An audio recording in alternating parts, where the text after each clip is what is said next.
Account কয় প্রকার জানেন না? ব্যাংকে যায় যে কোন যে একটা অ্যাকাউন্ট করতে আসছি, চলতি অ্যাকাউন্ট করে দেন, আমি সবসময় লেনদেন করবো। তো নর্মালি আমরা কথাটা এরকমই বলে থাকি যে একটা চলতি অ্যাকাউন্ট করবো সবসময় লেনদেন করার জন্য। কিন্তু আসলে ব্যাংকে যে অ্যাকাউন্টটা হয় চলতি অ্যাকাউন্ট, যেটা আমরা যেটাকে বলে থাকি সেটা হচ্ছে কারেন্ট ডিপোজিট, সিডি অ্যাকাউন্ট বলে।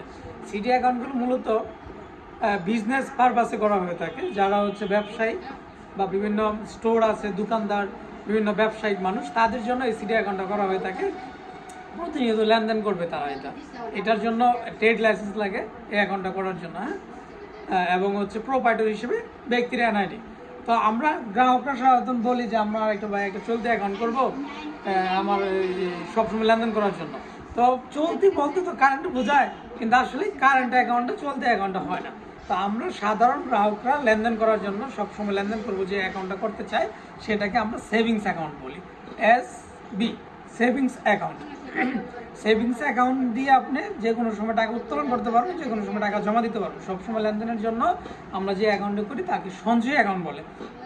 তো আমরা সাধারণ গ্রাহকরা এটা আসলে জানি না বা বুঝি না, সেই জন্য ব্যাংকে যা যখন আমরা অ্যাকাউন্ট করতে চাই তখন আমরা বলি যে একটা সিডি অ্যাকাউন্ট করব, মানে একটা চলতি অ্যাকাউন্ট করব, সবসময় লেনদেন করার জন্য। চলতি বুঝায় কথাটা এই জন্য।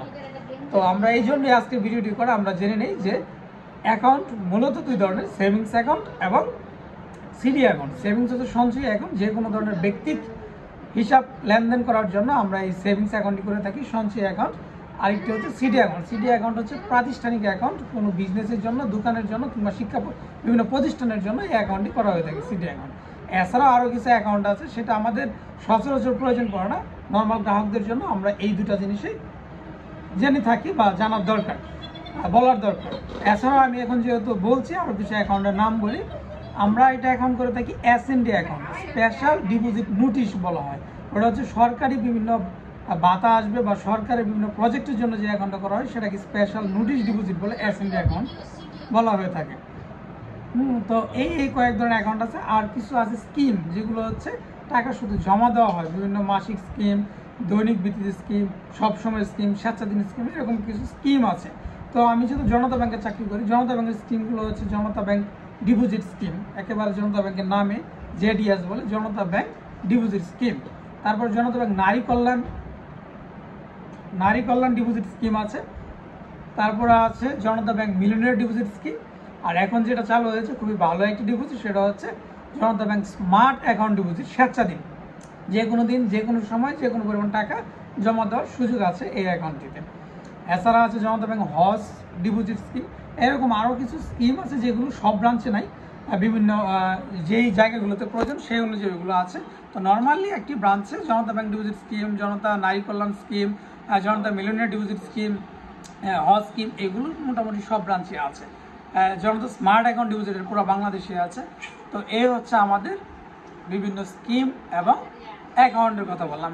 তো আমরা নর্মাল গ্রাহকরা ইন্ডিভিজুয়াল ব্যক্তিগত যে অ্যাকাউন্ট করবো সেটা ব্যাংকে যে কী অ্যাকাউন্ট করবো, সেভিংস অ্যাকাউন্ট করবো।